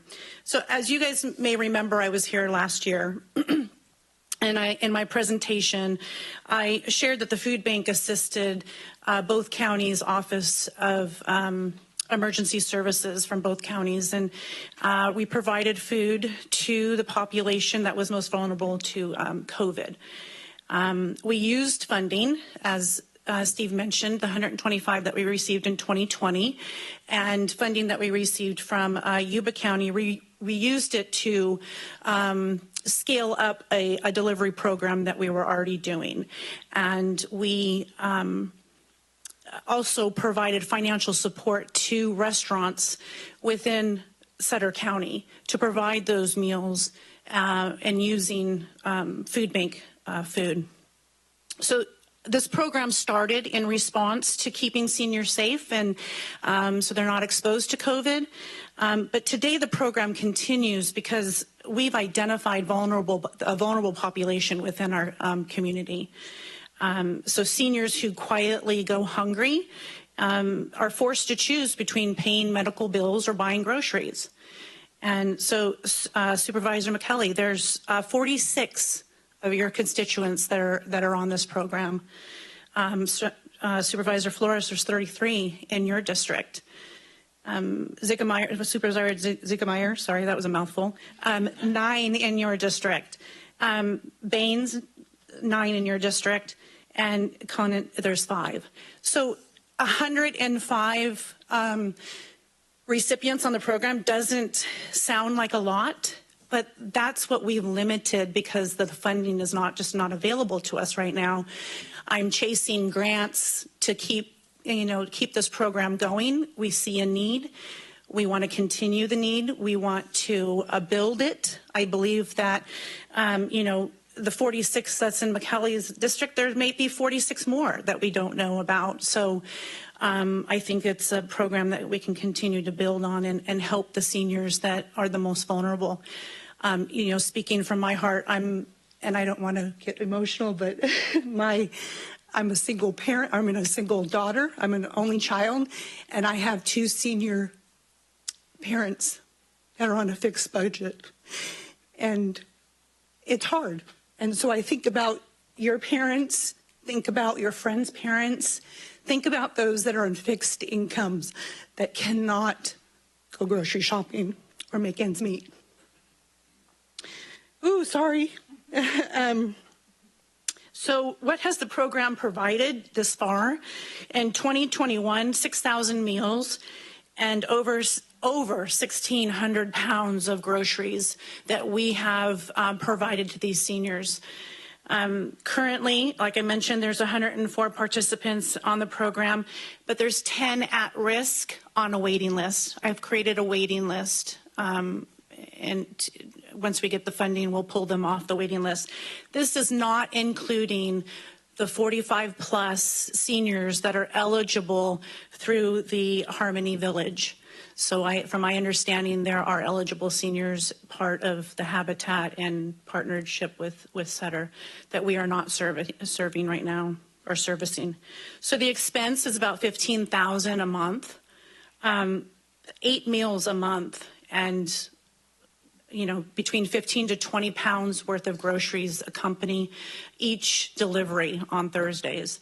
On months that have 5 weeks, they're getting 10 meals a month, plus the groceries. So our current funding right now, as Steve had mentioned, we do have a grant through Sutter County Community Action Agency, but I'm going to exhaust all the money or the funding at the end of April. I have applied for the CBDG grant funding through the city of Yuba City. I have negotiated with the Sutter County Superintendent of Schools, the culinary class, to prepare the meals. If we were to be granted that fund or that funding from the city, we'll use that to partner with the Superintendent of Schools culinary class, and they will prepare the meals, half the cost that we're using the restaurants to do that. This will also provide workforce development. It will provide on-hands experience for these kids. So my plan for the next month, it's not that long, but obviously here today respectfully requesting funding from Sutter County to continue the program through May while further discussions about long-term development sustainability for the program. Partner with organizations that maybe the county and the city have granted funding to that may have not utilized all the funding, i.e. freed. From my understanding, they have used or they have received funding from the city that have, and then they have not exhausted that money. So I'm hoping to partner with them to use some of their money. Continue conversations with Ben Moody with the city to coordinate a long-term plan for the program. Don't throw any fruit at me, but the city has expressed that they want to coordinate funding with with Sutter County. I will make sure that happens, but that's one of the things that's on the talking points.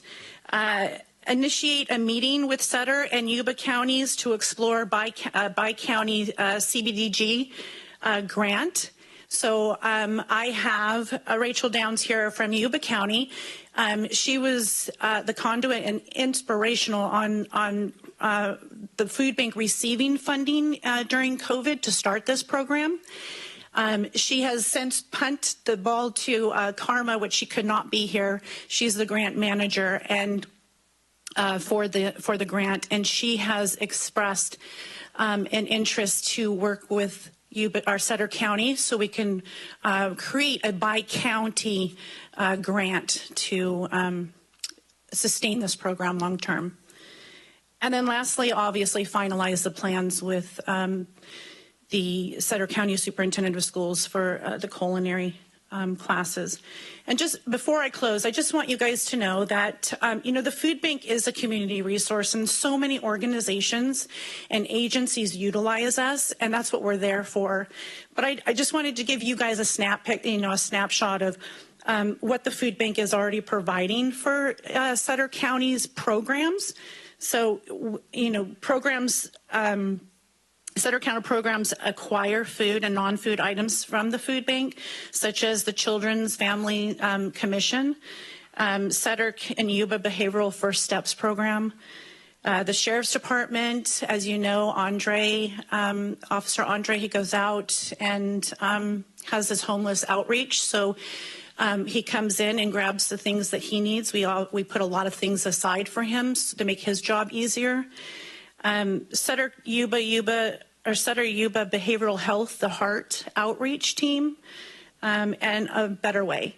So I say all that because I wanted to give you more of a bigger picture of what the food bank is already doing for Sutter County, and I hope that you guys can help with that little $15,000 and then work towards long-term sustaining the program. Thank you. Any questions? Yeah, thank you, Michelle. We're going to open it up for public comment. Do we have any speaker cards?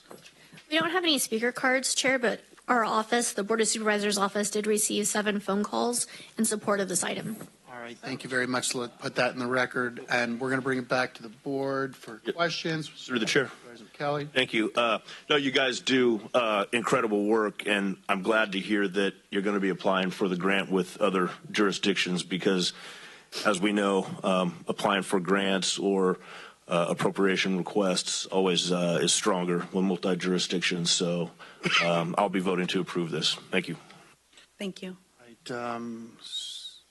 Supervisor Conant? Yes, through the chair. So 2 questions. Meals on Wheels does a program too, but can you talk about how your program interacts with them Yeah, great question. So currently we're not interacting with Meals on Wheels. They do provide, I believe, I met with Sean Coley, apologize. Sean, today, and we both learned a little bit about the program. They provide frozen meals, and they're funded by the federal government. And I know they're based out in Sacramento. Area 4 aging group. Yes, yes. Yeah. Steve, this might be a more question for you. So $15,000 is coming out of the general fund, correct? But the long-term plan is to get it through grants, correct? That's correct, Supervisor. So future CDBG grants that we will include in applications to have the food bank in there. And also we have some CDBG funds now that we cannot use for program purposes, but we can use for infrastructure or equipment, is my understanding. So we're looking at if depending on where the students would be cooking, and there have been discussions about that, if we can help provide equipment to make that happen sooner, then we would look at dedicating a portion of our current CDBG grants for that. The other portion is we're looking at Harmony Village. They need a septic system upgrade. So there's additional money out there, and we're definitely interested in partnering, and I think I think Michelle and Sean talked about that earlier today as well, as far as is there unmet need and can we partner or subcontract with Freed, who is under Area 4 Agency on Aging. The county provides a maintenance of effort to Area 4 they have an umbrella where they provide different services, everything from caregiver counseling to health insurance, counseling for older, or for seniors, I should say, disability resources, et cetera. So all in all, yeah, we're looking at various ways that we can help and include the food bank in future CDBG applications. Any comments? Move for approval. All right. I'd like to speak. I got a few questions. Michelle, question for you. First of all, great job in doing what you're doing. You mentioned working with the Sutter County Superintendent of Schools. Yes. When do we think that might happen? They already said that they want to do it. Okay, so they said they want to do it. Now that's positive because now we're looking at half the price.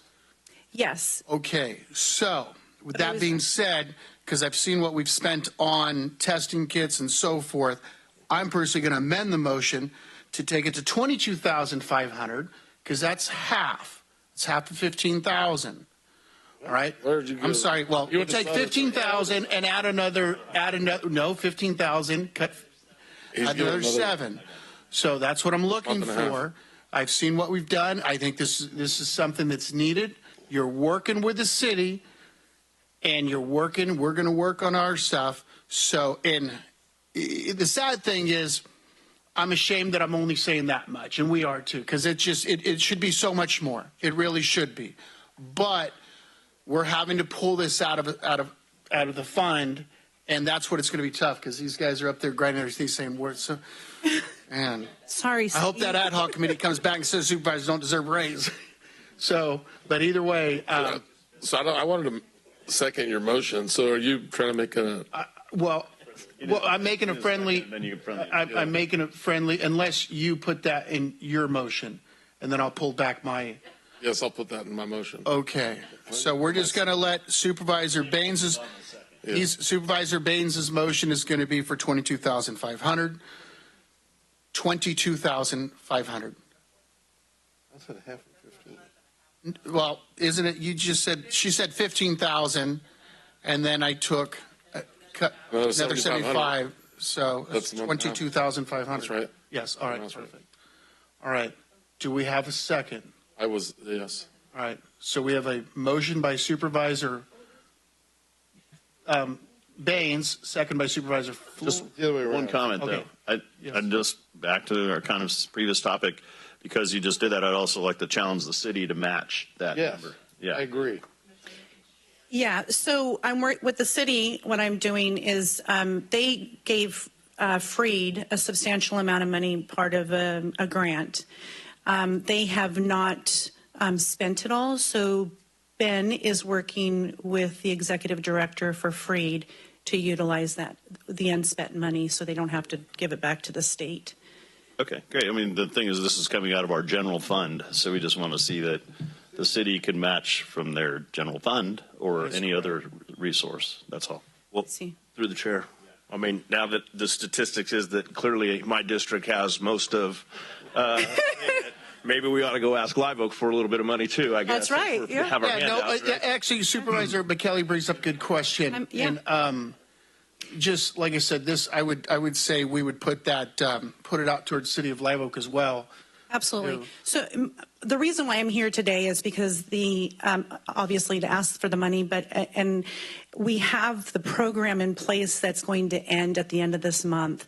Be confident knowing that Steve and I, as well as other organizations, are working together. So all of the onus won't be on Sutter County, but I need the onus right now to get me through those conversations that I need to have and to implement things, as well as grants to be awarded. And then moving forward, hoping that something that this program can sustain with the help of everybody involved in it, because it is a community involvement.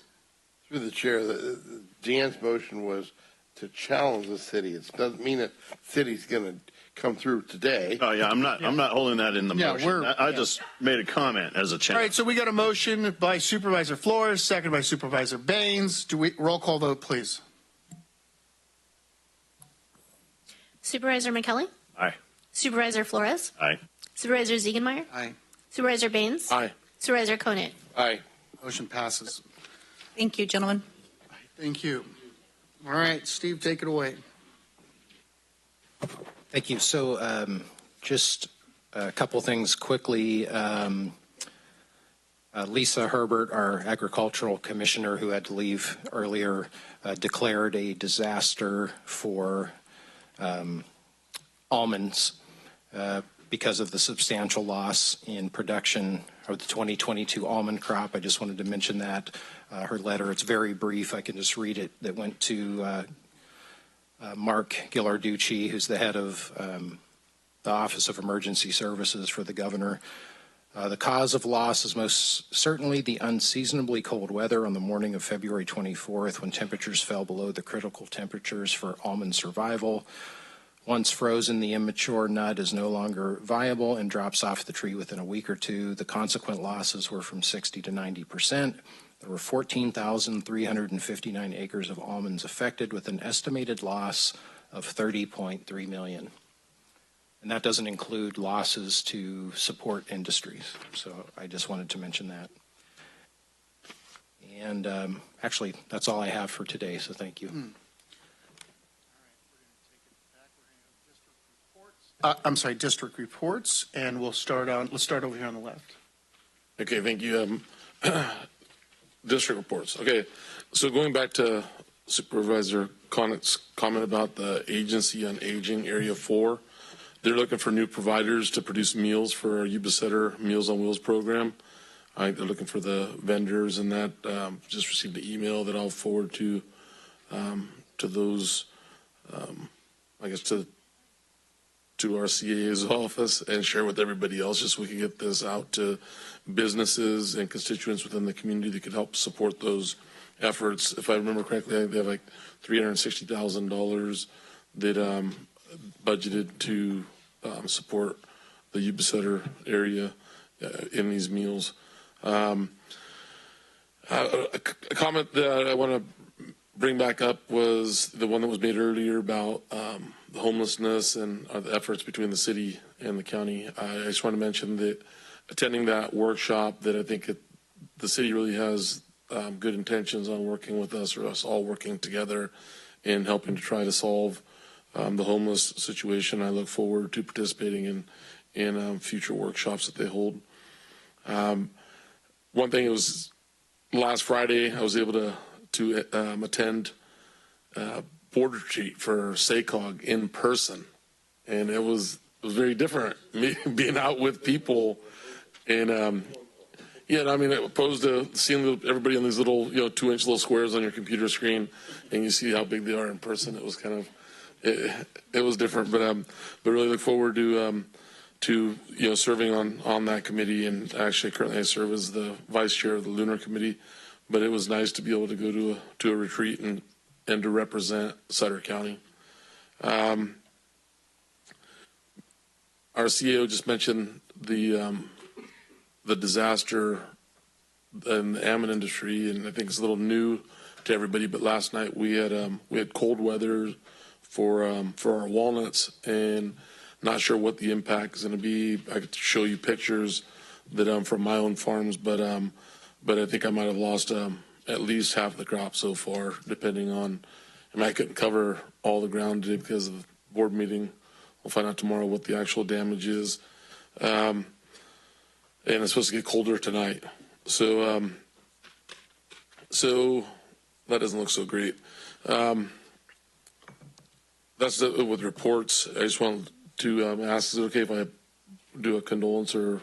Yes, let's do the condolence. All right, just if we could please have a letter of condolences and sympathy go out to the family of Tim McKenna, that everybody knows from Linda Sotobar and his contributions to this community. That huge loss, and just want to pay our respects in the form of some letter from our board.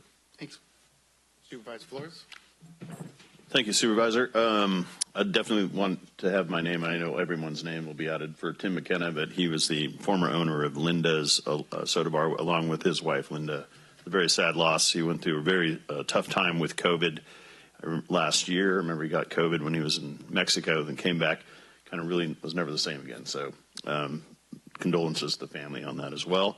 I do want to say there's some exciting times going on in the 2nd District. Lots of new stuff, new developments going on Plumas Street with one new restaurant and some multifamily housing that's getting built. So we're pretty excited about that. Happy Viking, ready to do a major expansion. We all need to go there after some of these meetings. So I'm looking forward to having Happy Viking expand. The hotel, the Holiday Inn Express over in Bridge Street's expanding. They've got their 2nd and 3rd floor already in place, and it looks like it's coming along nicely and on schedule for their construction schedule. So it'd be nice to see that open up. We're going to need it for all those Farm Fest people that are going to be coming to town once we have that in 2023. And then I just want to give a shout out to Tim, and I'm not going to say his last name because I'll butcher it, Straczynski or something, from Bridge Coffees, but he just became a professor at UC Davis, and he gets to, of all things, teach about coffee. So pretty amazing. His Bridge Coffees are also featured in the new Aggie Square development, which is a big ag tech development that's going on in Aggie Square. So we have great representation from what I would call the best coffee in Yuba-Sutter area for sure. And it's great to know that our local guy from Bridge Coffee is represented at UC Davis as a professor and part of Aggie Square. So sometime we should do a little field trip over, see what's going on with their ag tech center at Aggie Square, because we are the ag tech central, and we should pay a visit. So that's it for the heart of Sutter County, but lots of great things going on. We'll go to the right arm of Sutter County. Yeah. Okay. So I am the God's country. But anyway, let us, first of all, last night, I want to talk about what Carmen was talking about was a freeze last night. But the 24th of last month, 2 months ago, was the big freeze that estimated that a third of the almond crop in California is wiped out. And don't forget that about 90% of the almonds grown in the world are grown in California. So it could be pretty devastating for the long-term people consuming almonds. I hope we don't lose our market yet. Let us remember this week is Easter week. Let's celebrate with our families and remember why we're celebrating Easter. I do have one condolence. I'd like to do Charles Thomas Aldridge of Live Oak. He passed away March 23rd in his home. He was 94. He was born December 23rd, 1927 in Stephen, Arkansas. He resided in the Yuba-Sutter area for 80 years. He served in the United States Coast Guard from 1946 to 1947. He's a lifetime member of the Live Oak Lions, member of the Live Oak Unified School Board for 8 years, and a custom home builder with Aldridge Construction. And at age 62, he earned his pilot's license for his love of flight. I'm not going to talk about who he's deaf, but Charlie was a great guy. He did a lot of work on our ranch over the years. He built a shop that's just north of my home. And in 1970, he jacked up the old mule barn that we had, and it was collapsing. That it was built originally in the early 20s on redwood sills, 4x4 sills. And of course, after about 60 years of that, the building started to settle. So my father got Charlie in there, and he jacked the whole building up and poured new footings under it, and lasted for another 20, 30 years till we tore it down because it was obsolete. But I'd like to remember and close in Charlie's memory. Thank you. Supervisor McKelly. Thank you. I don't have anything from District 1, but I just wanted to point something out that I guess if God's country is District 5 and the heart of Sutter County is District 2. My friend Sheriff Barnes points out in District 1 residents that the head sits above the heart, so I guess we're the brains of Sutter County. So all right, I'm not sure if that makes Supervisor Baines' district, but we won't go there. I'd like to close in memory of James Upton, who passed away last month. James was an amazing guy, longtime employee of SunSuite, passed away February 23rd. And Charlene Stassi, amazing lady, passed away last month as well. And on a brighter note, I'd like to do something up for the Sutter FBLA. Made it to the top 15% of the state of California, earning the gold seal. First time that's ever happened in the history of Sutter FBLA, which is pretty awesome. So congratulations to the class, to Mr. Dana and Miss Hopkins. Like I said, I'd like to do something they can put up in the class there from the board. And to Ella Jolly, Sutter softball varsity player. Smacked her 10th home run last week. New record for Sutter High School. 10th home run. That's pretty amazing. And that team is currently sitting, they've had one loss, and that one loss was I believe it was a 7-0 loss to Elk Grove, who is the #1 team in the whole state of California. And I believe they played them again to be pretty darn close. But if you guys have anything you want to mention out throughout these correspondence, let us know. We're proud of Sutter County. We'd like to give a pat on the back when due. It really goes a long ways. But thank you, and everyone have the best Easter ever. Enjoy your families, and have a great, blessed day. Thank you very much. We enjoy your company. Thank you. Excuse me, Chair. Could we please have a vote? Second. Get a second roll call vote, please. Supervisor McKelly? Aye. Supervisor Flores? Aye. Supervisor Ziegenmeyer? Aye. Supervisor Baines? Aye. Supervisor Conant? Aye. Motion passes. Have a great day. Must come last.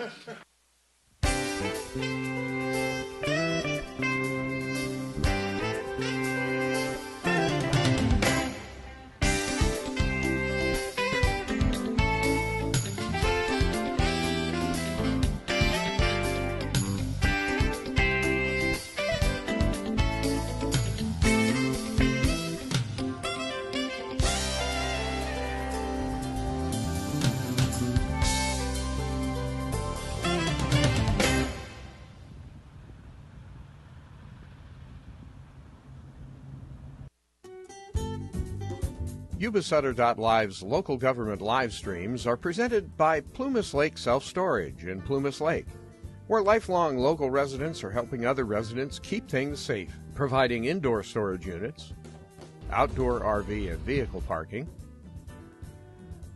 moving supplies, and Penske truck rentals. Details at PlumasLakeSelfStorage.com.